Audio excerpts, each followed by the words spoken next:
Underground drainage system बरोबरच समांतर योजनासुद्धा आपण त्या ठिकाणी मंजुरी देताल आणि एक मायनॉरिटीचा चेहरा आपण जिल्हाध्यक्ष म्हणून द्यावा ही आपल्याला या मंचाच्या निमित्तानं विनंती करतो. ते येणारा महापौर नवाबाई तुम्ही आणि आम्ही मिळून निश्चितपणे मायनॉरिटीचा महापौर या ठिकाणी बसू शकतो. आघाडीमध्ये नाही किंवा महायुतीत नाही. आमच्या धर्मनिरपेक्ष जे धोरण आहे सर्व समाजाला सोबत घेऊन जाणे. परंतु या नगरपालिका आणि महानगरपालिका आणि जिल्हा परिषद तालुका पंचायती आता सुप्रीम कोर्टाचा निकाल लागल्यानंतर लागतील. राष्ट्रवादी काँग्रेस पक्ष भाषणात सांगतोय आम्ही जात पात धर्म भेदभाव पंथ मानत नाही. जगात जर्मनी भारतात परबडी नुसतं म्हणतो पण खरंच आहे का आपली परिस्थिती? आज परभणी शहरामध्ये जिल्ह्याचं ठिकाण आम्ही तालुक्याच्या ठिकाणी अंडरग्राउंड ड्रेनेज केलेत. पहिल्यापासून पक्षात असणाऱ्यांनी मधल्या काळात पक्षात येणाऱ्यांनी सगळ्यांनी झोकून देऊन काम करावं. मी कधी हा आत्ता आला हा पहिल्यापासून आहे हा मधनं आला असा भेदभाव करणार नाही.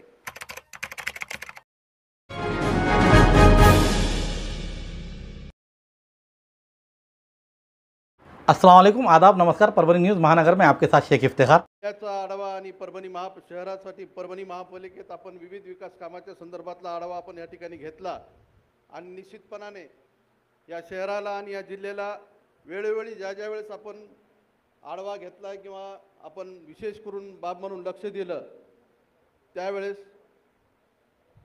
या शहराला काही ना काहीतरी आपल्याकडून प्राप्त झालेलं आहे.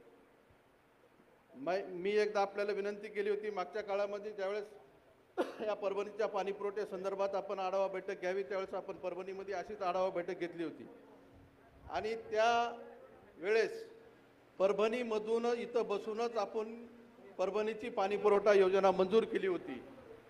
परभणीची पाणी पुरवठा योजना मंजूर केली आणि आज आपण परभणीमध्ये जवळपास 90% भागामध्ये पाणी पुरवठा होतो आणि ती योजना आपण येलदरी जलाशयातून जिथं उगम आहे तिथून आपण परभणी शहरासाठी पाणी दिलं आणि या परभणी शहराचा पाण्याचा बहुतांश अंशी प्रश्न मिटलेला आहे. प्रश्न फक्त नियोजनाच्या बाबतीतला आहे.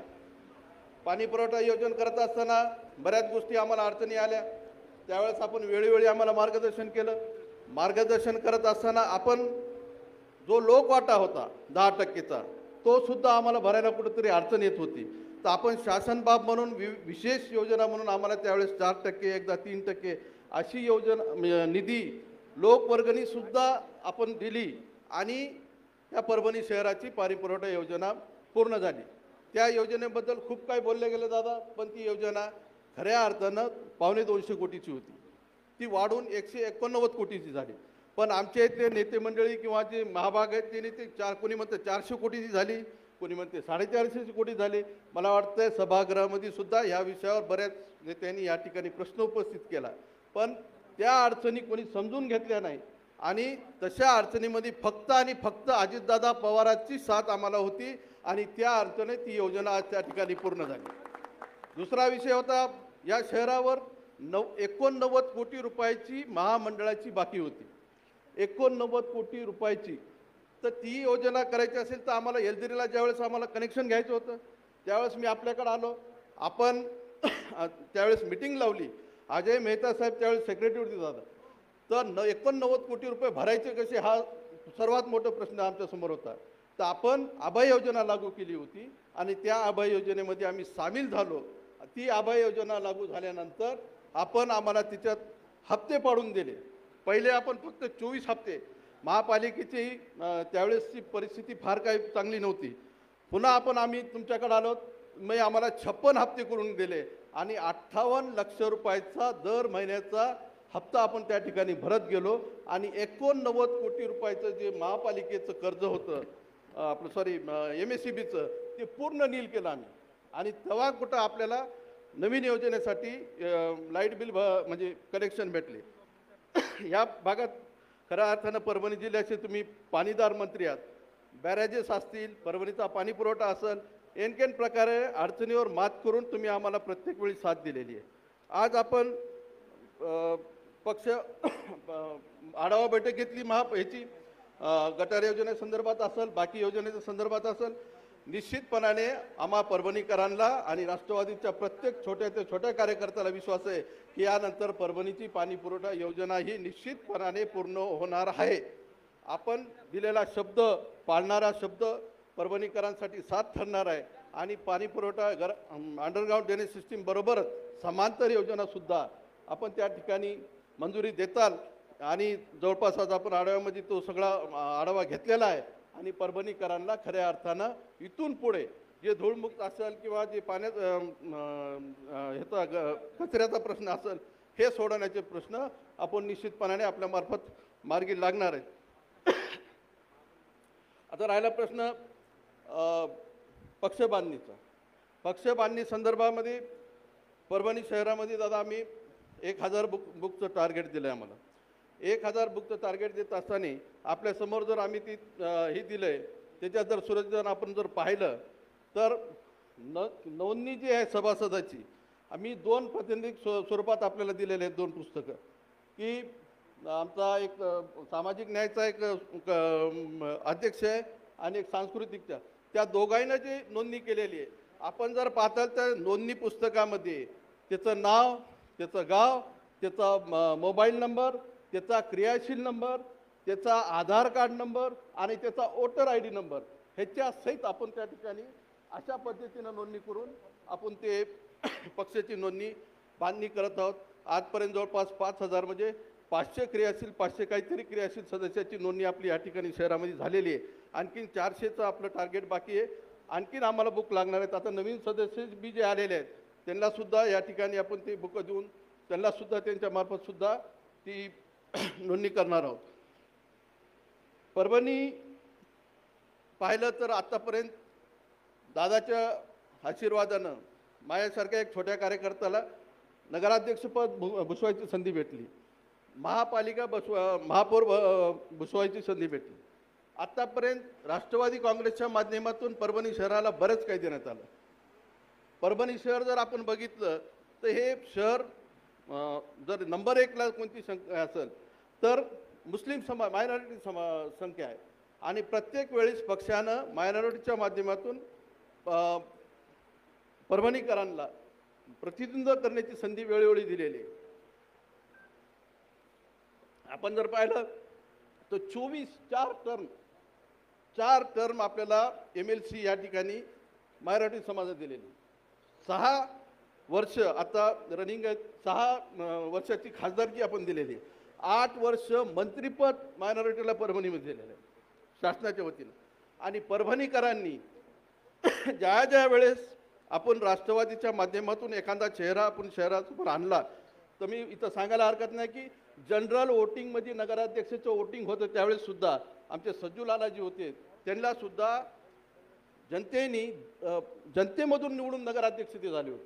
म्हणजे राष्ट्रवादीच्या पाठीमागं इथला मायनॉरिटी समाज आत्तापर्यंत राहिलेला आहे. ज्या वेळेस मी महापौर झालो, माझ्यानंतर वडकरताई झाल्या, आमच्या वेळेस आपण ज्या वेळेस सत्ता भोगली त्यावेळेस आपण उपमहापौरपद असेल किंवा मानाचं पद हे राष्ट्रवादी काँग्रेसनं मायनॉरिटीला दिलेलं आहे.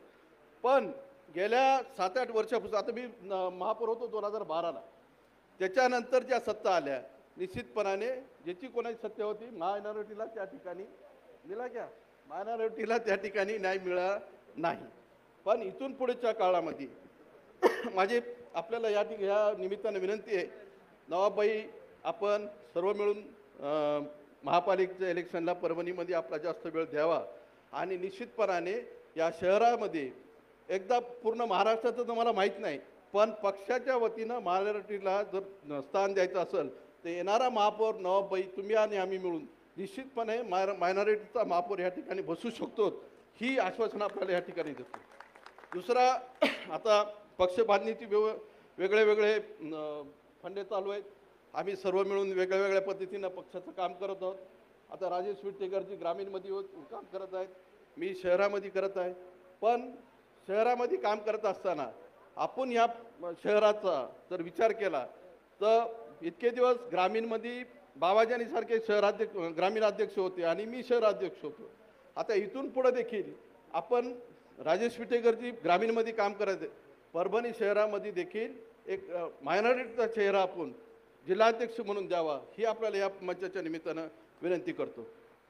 आज माझ्याकडून माझ्या गेल्या महिन्यात काही आपल्या प्रवेश झाले.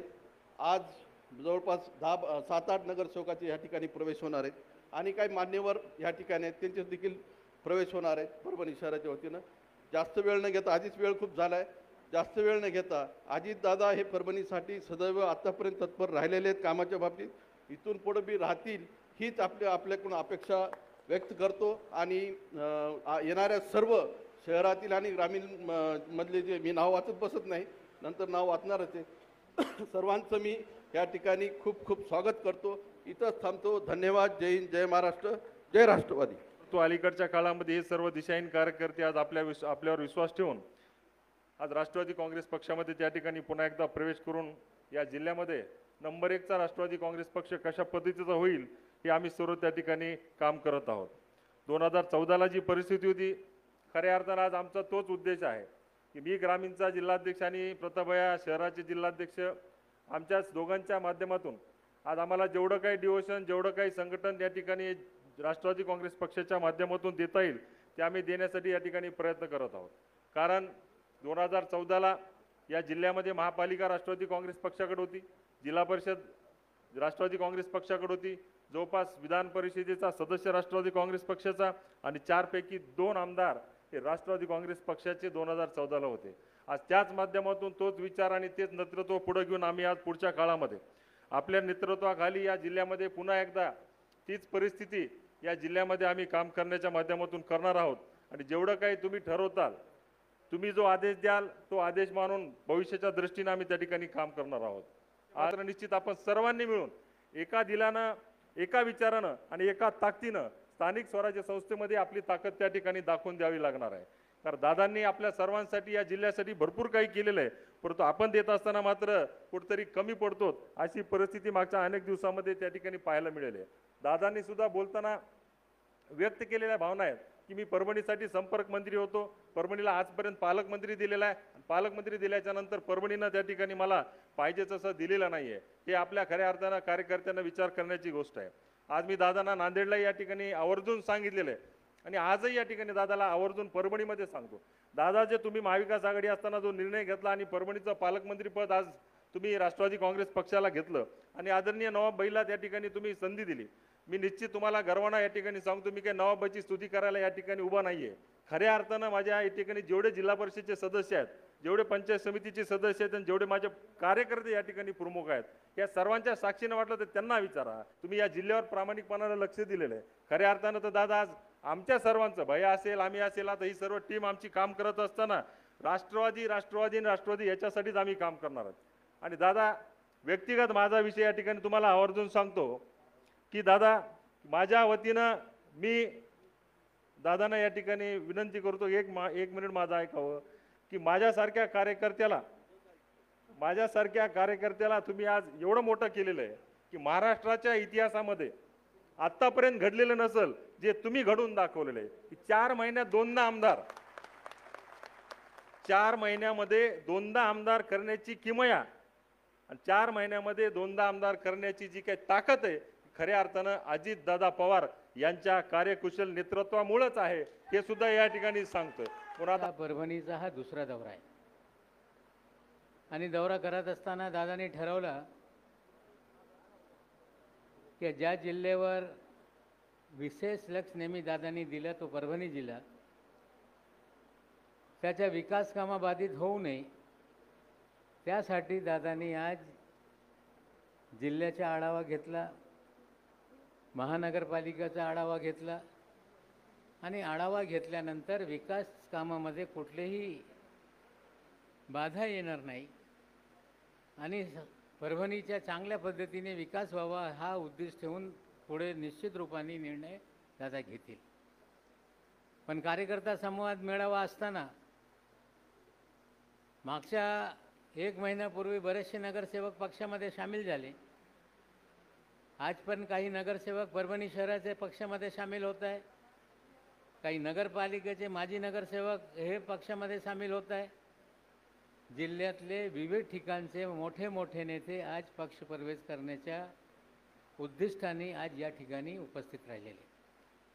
विटेकरजी आता पक्ष वाढते, लोक पक्षामध्ये येत आहे, पण अध्यक्षांची जबाबदारी असते की नवीन आलेले जे लोक आहेत त्यांना विविध जबाबदाऱ्या देऊन कुठेतरी पक्ष हे शिस्तपणे त्याची संघटना कशी बांधता येईल याच्याकडे लक्ष देणं हे गरजेचं आहे. मी आपल्याला विनंती करतो की तुम्ही एक दिवस या परभणी शहरामध्ये वेळ दिली पाहिजे की विटेकर सकाळी 10 पासून 4 वाजेपर्यंत इथे भेटणार आणि संघटनेच्या कामासाठी ही बैठक होणार. असे आपण जर जबाबदारी स्वीकारली तर मला वाटते परभणी जिल्ह्यामध्ये जे तुम्ही उद्दिष्ट ठेवलेलं आहे की राष्ट्रवादी काँग्रेस पक्ष 1 नंबरचा होईल, निश्चित रूपाने 1 नंबरचा होणारच आहे. जिल्हा परिषद आपल्या ताब्यात होती, जेव्हा केव्हा निवडणुका होतील ज्या पद्धतीने या परभणीमध्ये लोक पक्षप्रवेश करताय, आम्हाला पूर्णपणे खात्री आहे की एक हाती सत्ता आपली या जिल्ह्यामध्ये येईल. त्याच्यात पुन्हाही कार्यकर्त्याच्या मनामध्ये कुठलीही शंका नाही. परभणी महानगरपालिका ताब्यात घ्यायची आहे. प्रताप भैया देशमुख साहेब, काही नगरसेवक आधी पण आपल्यासोबत आले, आज पण काही लोक सामील होत आहे. अक्षय देशमुख आपल्यासोबत आलेले, त्यांच्यासोबत बरेचसे नगरसेवक आले. आता आपल्याला आपला उद्देश हे राहणार आहे की ही नगरपालिका जसं तुम्ही सांगताय इथे महापौर राष्ट्रवादी काँग्रेस पक्षाचं होईल, त्या दृष्टिकोन समोर ठेवून आपल्याला काम करायचं आहे. आणि आमच्या मनात कुठलीही शंका नाही की जर सर्व नेत्यांनी एकजुटीने ताकद लावली तर ही महानगरपालिका आपण काबीज करू शकत नाही. आता राहिलेला प्रश्न आहे छोटे छोटे नगरपालिकेचे. तो मानवत असेल, गंगाखेड असेल, गुट्टेसाहेब गंगाखेड पण आम्ही मोजतोच आहे. आणि तुम्ही सोबत राहिले तर सर्व नगरपालिका पण आपण नगरपरिषदा हे ताब्यात घेण्यासाठी निश्चित रूपाने तसे पावलं टाकू. आणि यासाठी मी इतकंच बोलू इच्छितो की कार्यकर्त्यांची जी कामं असतील, ज्या DPDCची कामं असतील, महानगरपालिका क्षेत्रामध्ये कामं असतील, हे जे नेते आहेत त्यांची जबाबदारी आहे ते काम मार्गी लावण्यासाठी स्वतःच्या ताकदीने कार्यरत राहिले पाहिजे. काही अडचण आली तर दादा निश्चित रूपाने त्याच्यात लक्ष घालणार आहे. पण आम्ही बघतो जिथे दादा फिरायला जात आहे तिथे सर्व निवेदन हे दादाकडे येत आहे. आता आपल्या स्थानिक नेत्यांना पण निवेदन स्वीकारले पाहिजे. तुमच्या ताकदीवर जिल्हा अधिकारी ऐकत नसेल तर आमदार असताना त्याच्यावर धमक निर्माण करण्याची जबाबदारी तुमची आहे. आणि त्या पद्धतीने जे काही जिल्ह्यातली कामं असतील आपले आमदार जिल्हा अध्यक्ष हे निश्चित रूपाने त्या ताकदीने ते निपटारा करण्याच्या कुवत आहे त्यांच्यात. आणि जे काही अडथळे आले ते दूर करण्यासाठी निश्चित रूपाने दादा त्यांच्या मदतीसाठी समोर येणारच आहे. आता हे सगळे जे स्थानिक स्वराज्य संस्थेची निवडणूक आहे ते आपण जिंकूच, पण आपल्या या परभणीमध्ये नेहमी निवडणूक लढत असताना लोकसभेची जी जागा आहे ते आपण उभा करत राहिलो, कधीही आपण निवडून आणलो नाही. ही सत्य परिस्थिती आहे. या जिल्ह्यातल्या 4 जागा असताना, 4 विधानसभेच्या जागा असताना शेजारच्या जिल्ह्यामध्ये आता आपल्याकडे जितले साहेब आलेले, घनसावंगीमध्ये विशेष लक्ष घालू. पण हे स्थानिक स्वराज्य संस्थेची निवडणुका जिंकल्यानंतर आपलं लक्ष लागणार आहे की या पुढे ही लोकसभेची जागा हे राष्ट्रवादी काँग्रेस पक्षाची कशी निवडून आणायची आजपासून आपण तयारीला लागलं पाहिजे. निश्चित रूपाने देशामध्ये वेगळ्या प्रकारचं राजकारण होत असेल. राज्यामध्ये महायुतीच्या सरकार आहे, पण महायुतीच्या सरकारमध्ये राष्ट्रवादी काँग्रेस पक्ष दादाच्या नेतृत्वाखाली काम करत असताना आपले विचारधारा बाजूला ठेवून हे पक्ष आघाडीमध्ये नाही किंवा महायुतीत नाही. आमच्या धर्मनिरपेक्ष जे धोरण आहे, सर्व समाजाला सोबत घेऊन जाणे, सर्व समाजामध्ये एकोपा निर्माण करणे, कुठल्याही जाती धर्मावर आधारित राजकारण न करणे, सर्व धर्मीय लोकांना सोबत घेऊन राजकारण करण्याचा जो अजितदादाचा एक विचार आहे, पक्षाचा विचार आहे, त्या पद्धतीने निश्चित रूपाने आज महाराष्ट्रामध्ये ठिकठिकाणी शेजारच्या जिल्ह्यामध्ये तुम्ही बघा, आज नांदेडमध्ये बरेचसे माजी आमदार पक्षात आलेले.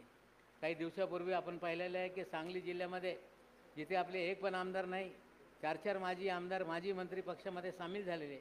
भविष्यात दादाला भेटण्यासाठी दररोज मुंबईमध्ये काही माजी मंत्री असतील, काही माजी आमदार असतील, ते नेहमी भेटत राहत आहे. आणि 1-2 महिन्यामध्ये या संपूर्ण महाराष्ट्रामध्ये एक वेगळ्या पद्धतीने राष्ट्रवादी काँग्रेस पक्ष उभारी घेणार आहे. आज पण दररोज आपली ताकद वाढत राहते. पण ताकद राज्यात वाढते. परभणीमध्ये चांगल्या पद्धतीने आपण ताकद वाढवण्यासाठी निश्चित रूपाने कार्य करू. मी जास्त बोलत नाही, इतकंच बोलतो. विटेकरजी, प्रतापभैया देशमुखजी व सर्व नगरसेवक यांना इतकंच बोलतो की आम्ही पण तुमच्या मदतीला कधी पण इथे नेहमीच हजर राहणार आहोत. आणि पक्ष वाढवण्यासाठी, पक्षाच्या संघटना बांधण्यासाठी किंवा जास्त लोक पक्षामध्ये सामील कसं होतील त्याच्यासाठी आपण सर्व मिळून एकजुटीने काम करू. आणि आपला जो ध्येय आहे, या जिल्ह्यामध्ये राष्ट्रवादी काँग्रेस पक्ष एक नंबरचा पक्ष कसा होईल त्या पद्धतीने कामं करू. इतकंच बोलून माझे 2 शब्द संपवतो. धन्यवाद. योग्य पद्धतीची दिशा ही माझ्या चांद्यापासून बांद्यापर्यंत महाराष्ट्रातल्या जनतेला द्यायची. शहरी भागातले प्रश्न वेगळे, ग्रामीण भागातल्या समस्या वेगळ्या, त्याची सोडवणूक आपल्याला करायची. केंद्रात आपले NDAचं सरकार आहे, त्यांच्याकडनं केंद्राचा अधिकचा निधी आणायचा आहे. वर्ल्ड बँक आहे, जागतिक बँकेमध्ये त्याच्यातनं कसा निधी कमी व्याजाने आणता येईल. काही बिनव्याजी देखील 50 वर्षाच्या परतफेडीनं केंद्र सरकार निधी देत आहे. यंदा त्यांनी त्याच्याकरता माझ्या माहितीप्रमाणे 1.25 लाख कोटी रुपये ठेवलेले. तो निधी आपल्या राज्याला कसा जास्तीचा आणता येईल, नवीन तंत्रज्ञानाचा वापर करून माझ्या शेतकऱ्यांना AI म्हणजे आर्टिफिशियल इंटेलिजन्स, त्याला कृत्रिम बुद्धिमत्ता म्हटलं जातं. ह्या कृत्रिम बुद्धिमत्तेचा वापर करून ते प्रयोग यशस्वी झाले. यंदा अर्थसंकल्पात 500 कोटी रुपयाची मी तरतूद केलेली आहे.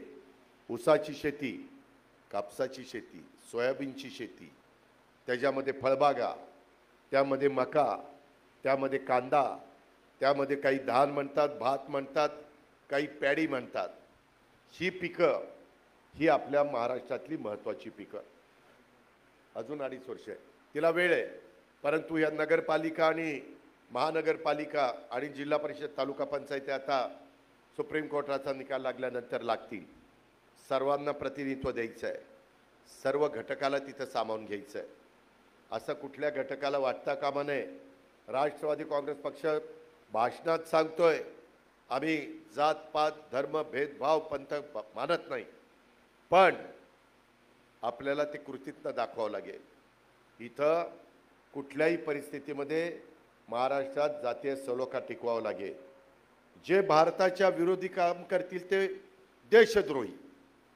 शेवटी आपण भारतीय आहोत, प्रत्येकाला भारताचा अभिमान वाटला पाहिजे. कुणी चुकीच काही करता येत कामा नये. उगीचच आपली शत्रू राष्ट्राचे कुठं झेंडे कुठं काय हे त्या ठिकाणी तुमच्या मोबाईलवर तुम्ही त्या ठिकाणी ठेवता, तसलं ठेवता कामा नये. ही आपली जबाबदारी आहे. जगात जर्मनी, भारतात परबडी. नुसतं म्हणतो पण खरंच आहे का आपली परिस्थिती. आज परभणी शहरामध्ये जिल्ह्याचं ठिकाण, आम्ही तालुक्याच्या ठिकाणी अंडरग्राऊंड ड्रेनेज केलेत. आम्ही तालुक्याच्या ठिकाणी सुविधा केलेली तुम्ही बघितली तर तुम्ही आश्चर्यचकित व्हाल.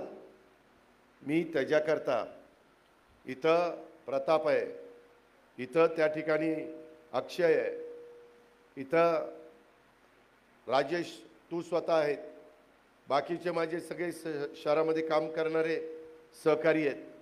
त्यांना मला सांगायचं आहे, बाबांनो आपल्याला काम करून दाखवायचं आहे. खूप प्रश्न आहेत. अंडरग्राऊंड ड्रेनेज नाही, आपलं येलदरी धरणावरून पिण्याचं पाणी, माझ्या शहरातल्या आया बहिणी आणि पुरुष मंडळी 8 दिवसांनी पाणी पितात. काय चाललंय? कुठं गोडं पेन खातंय? कुणाचं चुकतंय?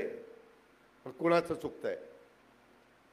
माझ्या राष्ट्रवादीच्या कार्यकर्त्यांनी तुम्ही सांगा, आम्हाला अजित पवारांनी परभणीच्या मेळाव्यामध्ये सांगितलंय ही कामं मी तुमची मार्गी लावून देतो, त्याच्यामधनं मार्ग काढून देतो.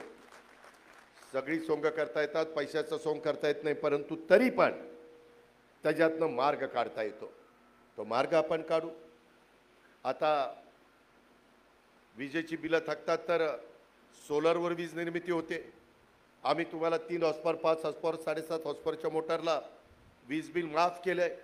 माफ केलं तरी मला आणि सरकारला, देवेंद्रजी, एकनाथराव, आम्ही सगळे आम्हाला दरवर्षी राज्य सरकारच्या तिजोरीतनं महाराष्ट्रातल्या शेतकऱ्यांच्या करता 17 ते 20 हजार कोटी रुपये महावितरणला द्यावे लागतात.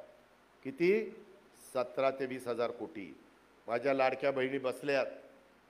लाडक्या बहिणींना दर महिन्याला 1,500 रुपये देण्याच्या करता 12 महिन्याला आम्हाला 45,000 कोटी रुपये लागतात. किती? 45,000 कोटी. दोघांचे मिळून झाले 65,000 कोटी. 7 लाख कोटीचा अर्थसंकल्प, 3.5 लाख कोटी रुपये पगार, पेन्शन आणि कर्जाचा हप्ता द्यायला जातो. राहिलेल्या 3.5 लाख कोटीमध्ये 65,000 कोटी ह्या कामाला जातात. आणि मग त्याच्यातनं राहिलेल्या आपले रस्ते, आपल्या सुधारणा, आपल्या गरजा, त्या शहरामध्ये अनेक वेगवेगळ्या प्रकारच्या समस्या असतात. वाडी वस्तीवर असतात, पाड्यावर असतात, तांड्यावर असतात, माझ्या मोठ्या मोठ्या शहरात असतात. आज पण कितीतरी माझ्या आमदारांनी, दादा इथं रेल्वेचं फाटक आहे, तिथं फ्लायओव्हर करा. दादा पूर्वी इकडं फ्लायओव्हर झाला आहे, पण त्याच्यात दोन्ही बाजूला जो काही भराव टाकायचा तो राहिला आहे. इतक्या गोष्टीच्या बद्दलच्या इथं आपलं सभागृह झालं आहे बांधून, पण त्याला 13-14 कोटी रुपये नाट्यगृहाला कमी पडलेले आहेत, ते द्यावे लागणार आहेत. अशा सगळं परभणी शहरात फिरायचं म्हणजे की धुळीचंच साम्राज्य. आज मी त्या एसटीच्या अधिकाऱ्याला बोलवलं. अरे म्हणला एवढा चांगला बस स्थानक केलं, सगळं धूळ तिथं ढीग पडलेत, काय चाललंय? सगळ्यांना आज कामाला लावलंय. आणि काही तात्पुरतं नाही, 9च्या 9 दिवस नाही, 100 दिवसाचा कार्यक्रम घेतलाय. पुढं पण येणार मधून अधून. आणि संघटनेच्या पण कार्यकर्त्यांनी तुम्ही किती सभासद नोंदणी केलेली आहे. आज मगाशी नवाबाईंनी सांगितलं ते राजेश, अक्षय, प्रतापराव, तुम्हाला सगळ्यांना मला सांगायचं आहे की सभासद नोंदणी प्रत्येक भागात झाली पाहिजे. त्याच्यात बहुजन समाजाचा सभासद झाला पाहिजे, ओबीसी, NT, VJNT, त्याच्यामध्ये SC, ST, अल्पसंख्याक असा कुठलाही घटक राहता कामा नये किंवा भगिनी माझी लाडकी बहीण राहता कामा नये. हे आपण सगळ्यांनी ध्यानामध्ये घेतलं पाहिजे. आणि हे आता आले यांच्या बैठका झाल्या पाहिजेत. आपले जे 9 तालुके आहेत परभणी सहित, त्याच्या बैठका झाल्या पाहिजेत. तुम्ही प्रमुख लोकांनी त्या ठिकाणी बसलं पाहिजे. त्याच्या संदर्भामध्ये काही वेगवेगळे प्रकारचे विचार पुढं येतील. सुरेशरावांच्या मनात काही कल्पना असेल, प्रतापच्या मनात असेल, राजेशच्या मनात त्या ठिकाणी असेल, अक्षयच्या असेल, वेगवेगळ्या कार्यकर्त्यांच्या मनात, काही आमच्या भगिनींच्या मनामध्ये असेल, काही आमच्या तरुणांच्या मनामध्ये, सचिन किंवा इतर सहकाऱ्यांच्या असेल. अशा पद्धतीनं विचाराची देवाणघेवाण. आज तू माझी मीटिंग बघितली, मी आढावा कसा घेतला, काय सूचना केल्या, तशा पद्धतीनं पारदर्शक आपल्याला कारभार करायचा. त्याच्यामध्ये वेडेवाकडे प्रकार करायचे नाही आणि काम दर्जेदार झालं पाहिजे.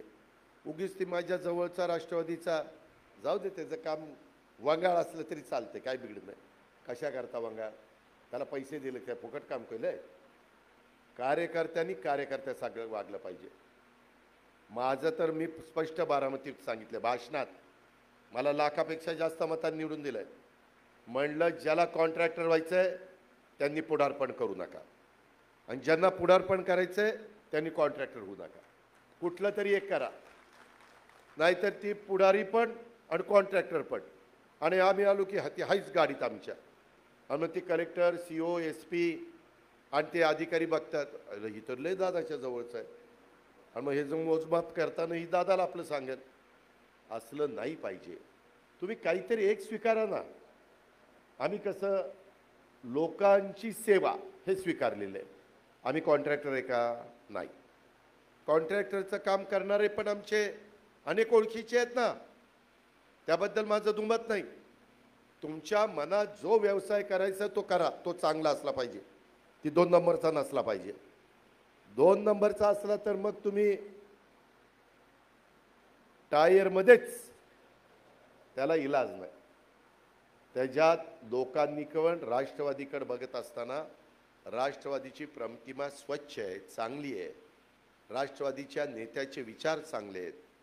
ते कुठल्याही कामामध्ये राजकारण आणत नाही. राजकारणाच्या ठिकाणी राजकारण, कामाच्या ठिकाणी काम, आळस नाही, पहाटे उठून कामाला लागायचं, निर्व्यसनी राहायचं. साधू संतांनी काय सांगितलं? नाहीतर उगीच टाकायचे, संध्याकाळी चंद्रावर गेला, झालं बोंबललं सगळं.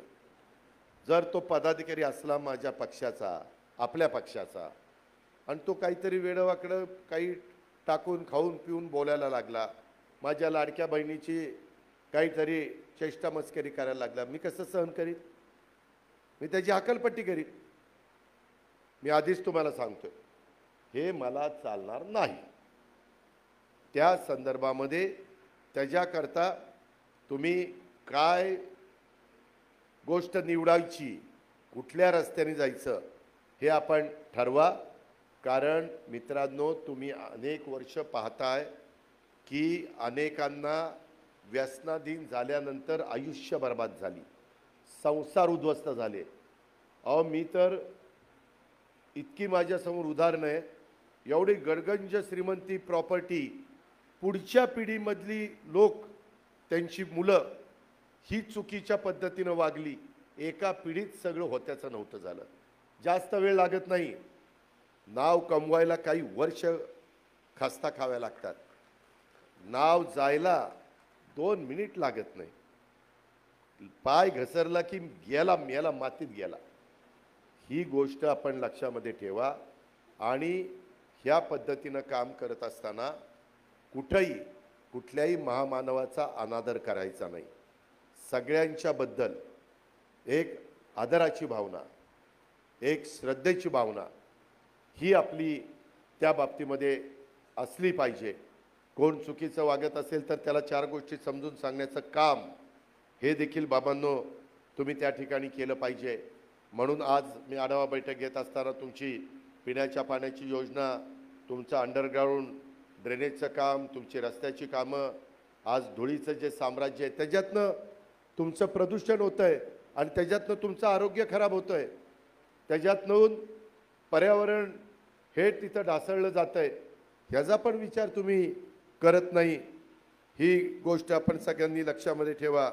मी यावेळेस सर्वसमावेशक अर्थसंकल्प सादर केला. आपल्या सर्वांच्या आशीर्वादाने तो मांडण्याचा मला संधी राज्याच्या मुख्यमंत्री उपमुख्यमंत्र्यांनी दिली.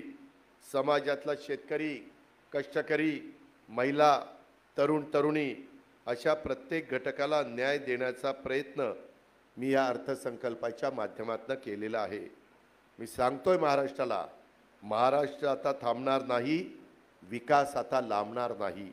हा संदेश मी अर्थसंकल्पाच्या माध्यमातून देण्याचा प्रयत्न हा केलेला आहे. मित्रांनो, AIचा वापरामुळं आपण मूळ शेतकरी आहोत आणि त्याच्यामुळं ह्या मदतीनं हवामानाचा अंदाज, पाऊस केव्हा पडणार आहे, मातीचा पोत कसा आहे, त्याच्यामध्ये पाण्याची उपलब्धता, ह्या सगळ्या घटकांचा अभ्यास करून योग्य पीक निवडीचा सल्ला हा तुम्हाला मिळणार आहे. बाजारपेठ कुठली हे तुम्हाला त्या ठिकाणी कळणार आहे.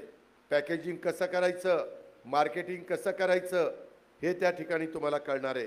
ह्याच्यातून उत्पादन खर्च कमी होत असताना खतं, कीडनाशकं आणि पाणी ह्याचा योग्य वापर.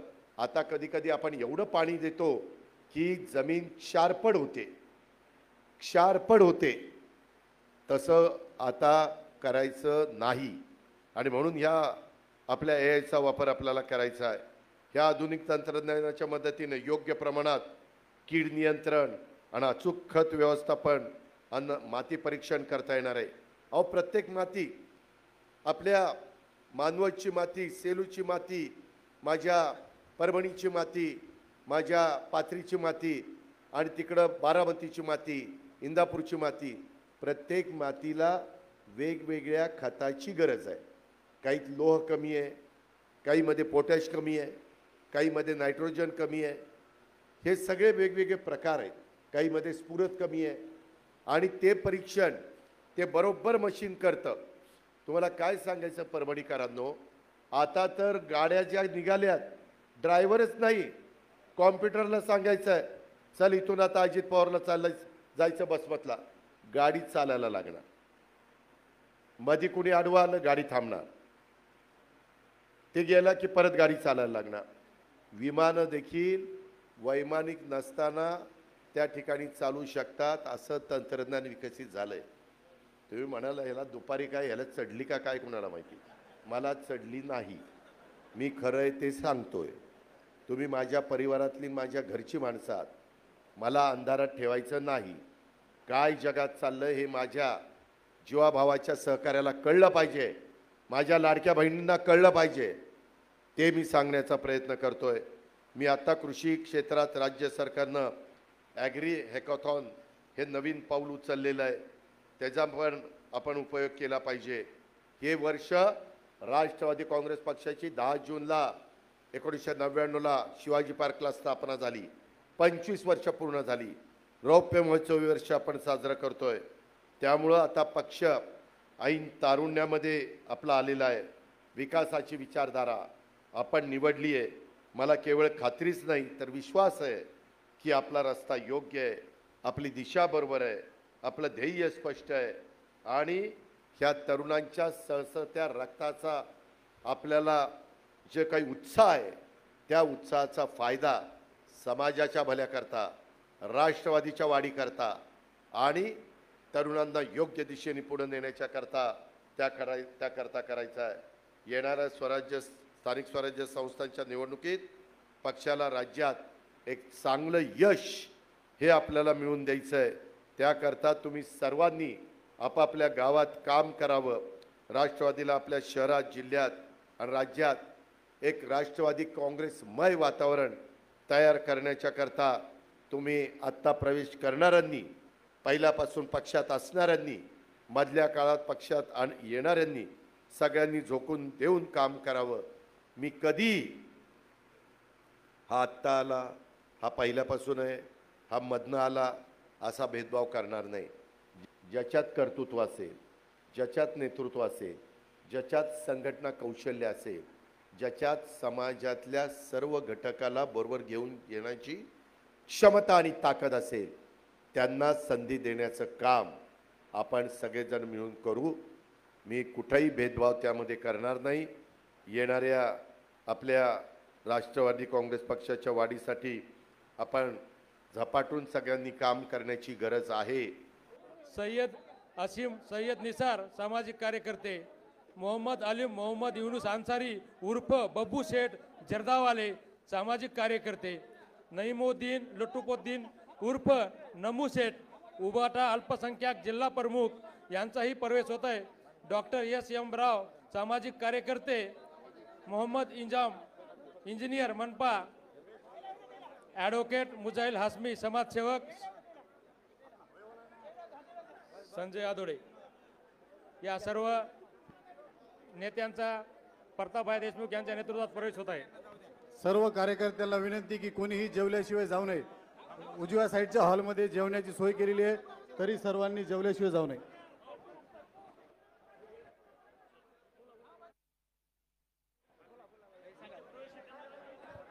या ठिकाणी सर्वांना विनंती आहे, कृपया जेवण केल्याशिवाय कोणीही जाऊ नये. या ठिकाणी महाराष्ट्राचे उपमुख्यमंत्री अजितदादा पवार यांच्या प्रेरणेने आणि पाथरी विधानसभेचे लोकप्रिय आमदार राजेशदादा विटेकर यांच्या मार्गदर्शनाखाली आजचा हा संवाद मेळावा आपल्या सर्वांच्या उपस्थितीमध्ये संपन्न झालेला आहे. एकच ध्यास विकासाचा विकास, परभणीतील धूळ आणि परभणीचा विकास.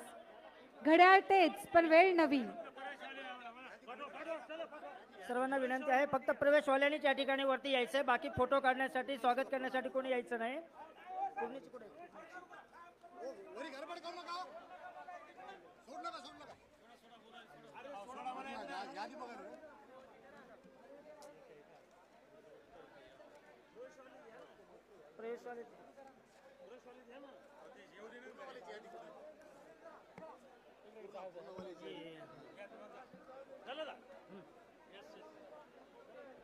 राष्ट्रवादी काँग्रेस काँग्रेस शरदचंद्रजी पवार गट या पक्षातून राष्ट्रवादी काँग्रेस पक्षाच्या आपल्या अजितदादाच्या नेतृत्वावर विश्वास ठेवून पूर्णा तालुक्यातील शहाजीराव देसाई तसेच अशोकराव बोकारे, आबासाहेब पवार, श्रीधर पारवे, गजानन धवन, तुकाराम चव्हाण, गजानन कदम, अंकुशराव शिंदे, ॲडव्होकेट गोविंद शिंदे, शंकर नवघरे, जगन्नाथ कदम, यशवंतराव बोकारे, आनंद जोगदंड, DN किरगेसर, भीमराव डोईफोडे, गोरखनाथ साखरे, रघुनाथ डाकोरे, बापूराव मोरे, नाना खंदारे, माऊली वानखेडे, ज्ञानोबा गिरके, विठ्ठलराव कदम, पंढरीनाथ ठोके, भक्तराज सोळंके, विशाल दुधाटे, मुरली शिनगारे, भगवान लोखंडे, आनंद जोगदंड, पंढरीनाथ कदम, माधवराव दुधाटे, श्रीकांत मस्के या सर्वांचा आदरणीय अजितदादांच्या नेतृत्वावर विश्वास ठेवून आणि आदरणीय आमदार राजेशदादा विटेकर यांच्या मार्गदर्शनाखाली हा पक्षप्रवेश आज सोहळा संपन्न होत आहे। झाकीर कुरेशी, अखिल अहमद, मधुकर गायकवाड, चांद बागवान, संजय उर्फ पापा काकडे, अब्दुल मुजीद, गजानन हिरवे, शेख इस्माईल, अहमद बागवान, दयानंद कदम, सुभाष खर्ग खराटे, मधुकर गायकवाड, हर्षवर्धन गायकवाड, नयूम कुरेशी, पाशा खान, मखदूम कुरेशी, सलीम सौदागर, बाल जोगदंड कार्यकर्ते, कैलास कदम,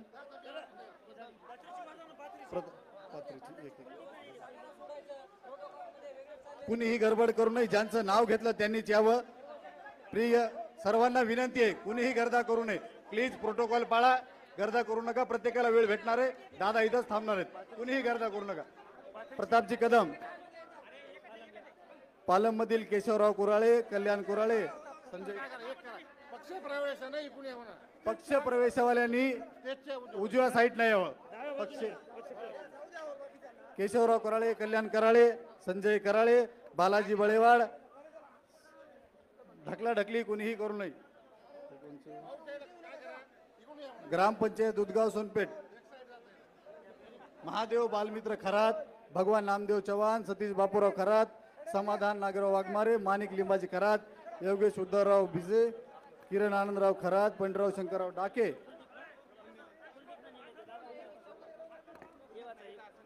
मानवत तालुका शिवाजीराव वरखडे, विजय नागरे, दिलीप हर्षिद हमदापूर, शंकर शिंदे, बाबासाहेब जोरवड, माधव सानके, सुरेंद्र होगे, वजूर सर्कल मध्ये प्रल्हादराव मारुतराव पवार, विशाल पवार, गोविंद माधवराव पवार, राहुल रामेश्वर पवार, तुकाराम रंगनाथ पवार, संदीप व्यंकटराव पवार, प्रद्युम्न सतीश पवार, धनंजय महादेव पवार, माऊली पवार, लक्ष्मण बालासाहेब पवार, पंडित रामकिशन पवार, अमोल गजानन पवार,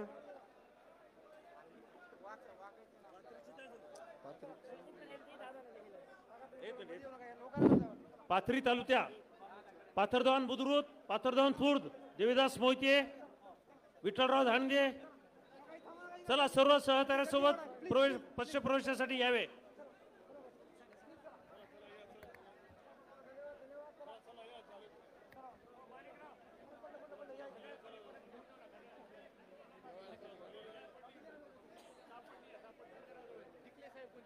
हॅलो,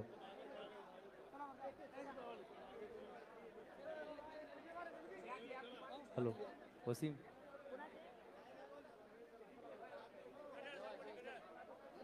घड्याळ ज्यांचे प्रवेश आहेत कृपया त्यांनीच फक्त या ठिकाणी स्टेजवर यायचंय। ठिकाणी प्रवेश केलेला आहे शंकर शिंदे साहेब, रामपुरी सर्कल प्रमुख यांनी सुद्धा राष्ट्रवादी काँग्रेसमध्ये या ठिकाणी प्रवेश केलेला आहे। बाबासाहेब जाखेद, अनवर शेख, सरपंच हटकरवाडी यांनी सुद्धा या ठिकाणी प्रवेश केला आहे। माधवरावजी नाणेका यांनी सुद्धा या ठिकाणी प्रवेश केलेला आहे। सुरेशरावजी होगे साहेब व सर्व त्यांचे कार्यकर्ते, सरपंच नागरजवळा, सर्व सदस्य यांनी सुद्धा या ठिकाणी राष्ट्रवादी काँग्रेसमध्ये प्रवेश केला आहे। सर्वांचे या ठिकाणी धन्यवाद। हमारे न्यूज़ आपको किस तरह पसंद आ रही है इसके बारे में लाइक करें, शेयर करें, कमेंट्स करें, सब्सक्राइब करना ना भूलें। साथ ही साथ बेल आइकन का बटन जरूर दबाएं ताकि ली हुई हमारी न्यूज़ सबसे पहले आप तक पहुंच सके। इसके अलावा फेसबुक पर भी हमें फॉलो करें।